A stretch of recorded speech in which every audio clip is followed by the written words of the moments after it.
On va retrouver Sandrine. Sandrine qui est la chargée de communication de l'association L'Everest d'Ernest.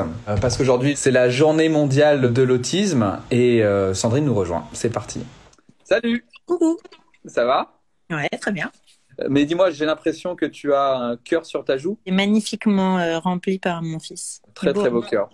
C'est quoi l'Everest d'Ernest? L'Everest d'Ernest, c'est une super association qui a été créée par des super parents, et à l'origine pour Ernest, et qui a vraiment réuni une belle équipe autour d'elle depuis à peu près 2 ans maintenant, qui nous permettent de faire plein de choses, d'accompagner beaucoup plus de familles aujourd'hui et de lever pas mal de fonds pour pallier à tout ce qui est proposé aujourd'hui pour accompagner des enfants atteints d'une maladie rare. Ils ont du mal à être pris en charge, que ce soit par des méthodes traditionnelles. Puis cette maladie rare qu'est l'IDIC-15, c'est une maladie qui cumule pas mal de symptômes, dont les troubles autistiques, et qui sont de toute façon aujourd'hui en France difficilement pris en charge. Et donc ça va nous permettre de faire toute cette levée de fonds et toute la sensibilisation qu'on fait notamment aujourd'hui avec la journée mondiale de l'autisme. C'est vraiment l'objectif de sensibiliser à cette maladie et aux prises en charge. Et toi, Sandrine, qui es-tu? Je suis la responsable de la communication de l'association. Je suis la responsable bénévole de cette association, puisqu'on est tous des bénévoles. Et puis, à côté de ça, je fais de la communication dans mon métier. Et donc, j'ai choisi l'Everest d'Ernest pour apporter mes compétences et mon expertise au service de l'asso. Et comment tu t'es retrouvée dans cette association? C'est ta faute.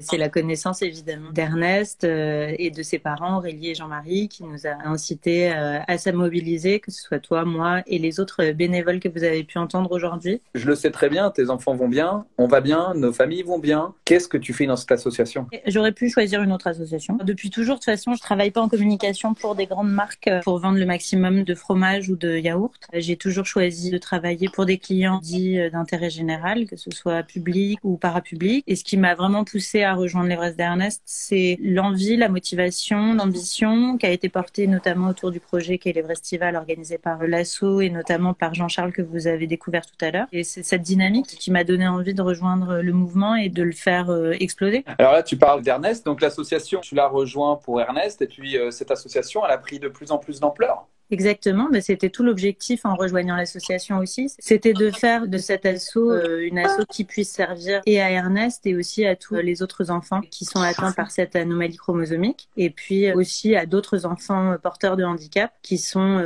dans des situations assez similaires, bien que leur handicap soit différent. Alors aujourd'hui, on est le 2 avril, c'est la journée mondiale de l'autisme, donc on a décidé de prendre la parole justement aujourd'hui à travers ces lives, à travers ces cœurs, à travers cette explosion de l'internet mondial qu'on est en train de faire. C'est quoi le 2 avril? Le 2 avril, c'est une journée qui a été définie de manière globale pour sensibiliser à l'autisme, puisque c'est un trouble qu'on retrouve de manière très importante partout dans le monde. Un trouble qui est aujourd'hui encore très débattu en termes scientifiques et médicaux, et aussi sur sa prise en charge.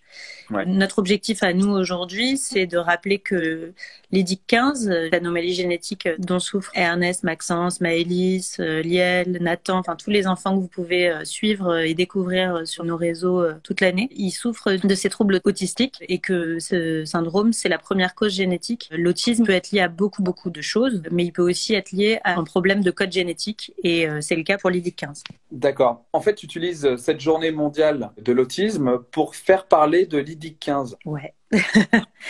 Oui, parce qu'en fait, il y a beaucoup de gens qui connaissent très bien l'autisme mais qui savent même pas qu'il y a des causes génétiques liées à l'autisme. C'est aussi pour améliorer, accélérer la prise en charge. Plutôt on diagnostique un enfant autiste, plutôt on diagnostique un enfant IDIC-15 aussi, le mieux il sera pris en charge, le mieux il pourra progresser. C'est aussi sensibiliser les spécialistes, la recherche, le corps médical au fait que l'IDIC-15 est une cause de l'autisme. Si je reviens un peu plus sur toi, finalement, c'est quoi la communication pour une association comme l'Everest d'Ernest? La communication, c'est d'abord se faire connaître évidemment pour que les familles qui ont besoin de l'association, de ce qu'elle peut leur apporter, des conseils, du soutien, un guide. On a créé un groupe de parole qui est réservé aux familles. Notre premier enjeu finalement, c'est d'être connu et d'être référencé pour qu'on puisse nous trouver, et puis de faire aussi évoluer les mentalités, de faire évoluer les choses. Et notre deuxième grand pilier de la communication, c'est d'aller chercher des fonds, des dons pour qu'on puisse aider les familles, puisque c'est notre deuxième objectif, de pouvoir financer des thérapies, souvent à l'étranger, et on n'est pas les premiers aujourd'hui à parler de de devoir partir en Espagne, en Belgique et encore ailleurs, notamment en Israël aussi, pour suivre des thérapies spécifiques et spécialisées pour les gens autistes et aussi des formations à bien accompagner leurs enfants parce que les parents sont des aidants, notamment dans des méthodes de type ABA ou autres qui vont permettre aux enfants de sortir et de pouvoir communiquer et s'exprimer. On a commencé avec Ernest. Aujourd'hui, on a beaucoup plus d'enfants qui nous ont rejoints. Finalement, qu'est-ce qu'on peut faire en communication pour l'association, mais peut-être également pour les familles? En communication, en fait, que ce soit pour l'association, pour les familles, l'objectif, c'est de réussir à en parler. On sait que ça a été difficile et ça l'est encore pour certaines familles qu'on accompagne. Communiquer, c'est aussi faire savoir, faire connaître et la difficulté aussi d'assumer que c'est pas simple d'avoir un enfant handicapé et qu'on a besoin d'aide et qu'on a besoin de soutien. C'est aussi tout le rôle de la communication qu'on apporte et essayer de mobiliser autour de nos actions. J'avais une autre question. J'ai un cœur bleu, t'as un cœur bleu, ta fille a un cœur bleu, ton fils également. On a tous des cœurs bleus. Pourquoi? Le cœur bleu, ça a été beaucoup repris depuis plusieurs années d'ailleurs en communication sur l'autisme. La journée de l'autisme, c'est tous en bleu. Le mot d'ordre. Le bleu, c'est la couleur de l'autisme. C'est aussi pour ça que c'est la couleur du logo de l'Everest d'Ernest.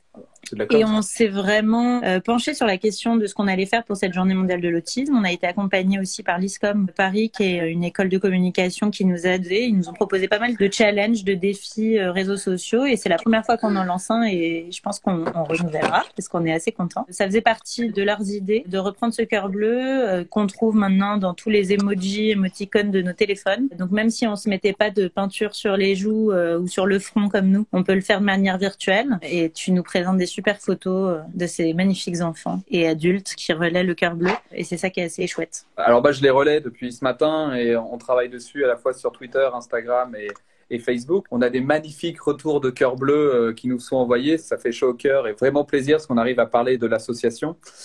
Quelle question je ne t'ai pas posée à laquelle tu aimerais répondre? Comment on fait pour réussir à mettre en place une communication comme celle-ci? Peut-être. Ouais, vas-y. Il faut des gens mobilisés, il nous faut des community managers, il nous faut des animateurs de communauté qui réussissent à trouver les mots justes. Et la grande difficulté, c'est de garder le contact et de recruter, de faire s'abonner le maximum de personnes pour qu'elles continuent à suivre nos actus et qu'elles s'intéressent à ce qu'on fait. Et aider, c'est déjà relayer, c'est déjà partager ce qu'on fait, mettre un cœur bleu, poster une photo en taguant l'association, en mettant le hashtag Journée mondiale de l'autisme, c'est permettre de faire le lien entre l'IDIC 15 et l'autisme, c'est faire connaître l'IDIC 15, faire connaître l'association et puis après à nous de faire en sorte que on continue à proposer aux personnes qui nous suivent de l'actualité, des choses à faire et à nous de vous proposer des choses. Merci beaucoup Sandrine pour ces réponses et tout ce que tu peux apporter à la communication de cette association. J'ai une dernière question à te poser. Finalement, une journée comme le 2 avril, qui est, je rappelle, la journée mondiale de l'autisme, c'est important pour nous? C'est un élément clé? C'est quoi? C'est un élément important dans la notoriété de l'association. On est une association assez récente. On accompagne quelques familles. Et quand on parle de cause génétique de l'autisme, aujourd'hui, on est presque rien. On est une goutte d'eau dans l'autisme en France et dans le monde. C'est vraiment une opportunité pour nous de nous faire connaître et d'émerger comme une vraie cause importante de l'autisme. S'il y avait la journée mondiale du handicap ou la journée mondiale de l'épilepsie, on fera sûrement pareil.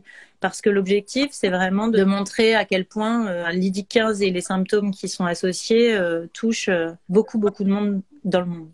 Est-ce que, avant de partir, tu peux nous rappeler les 3 objectifs de l'Everest d'Ernest? Les 3 objectifs de l'Everest d'Ernest, c'est de faire connaître le syndrome de l'IDIC 15, de la duplication 15Q. C'est d'accompagner les familles d'enfants atteints par ce handicap, par du soutien et par des financements. Et donc, c'est de lever des fonds pour pouvoir financer des thérapies et des formations à ces familles. La situation qu'on vit aujourd'hui avec le confinement, quel est l'impact sur une association comme la nôtre? Est-ce que tu peux déjà le mesurer ou tu peux déjà anticiper des choses? Le confinement, déjà pour les familles, être confiné avec des enfants porteurs de handicap, c'est encore plus compliqué que pour nous qui avons des enfants qui sont pas malades, parce que c'est l'accès aux soins. Et puis en plus, l'autisme, c'est des enfants qui ont besoin aussi de sortir etc. Donc là, le confinement, c'est quand même assez compliqué. Les soins, ils sont apportés par les aidants. Donc ça faisait partie des annonces qui seront faites par le président et par Sophie Cluzel. Et puis pour l'association, effectivement, c'est plein de projets qu'on va pas forcément réussir à mener à bien à court et moyen terme. On avait prévu pas mal de choses là sur les prochains mois.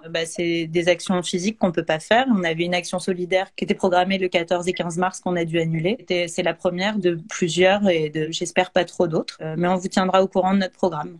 Merci beaucoup Sandrine pour ce temps passé et les réponses que tu as apportées. Je rappelle pour ceux qui nous ont rejoints et qui reverront cette vidéo que tu es bénévole, qu'on est tous bénévoles. C'est important de le dire. On fait des choses bien, on fait des choses moins bien, on a des ambitions, mais on a surtout besoin de monde et donc merci à toi pour ce que tu fais. Merci à toi. Passez une bonne journée. Hop. Alors, franchement, super ce témoignage encore de Sandrine. Ça fait partie des piliers qui ont rejoint l'association et qui apportent des choses, comme tous les bénévoles. Donc, n'hésitez pas si vous voulez nous rejoindre. On a plein de choses à faire. On a besoin de bras. En attendant, cœur bleu. Hein. On partage les cœurs bleus. On fait exploser l'Internet mondial. Vous m'envoyez aux photos. Vous mettez @l'Ernest d'Ernest. L'Everest d'Ernest, pardon. #challenge cœur bleu. À tout à l'heure.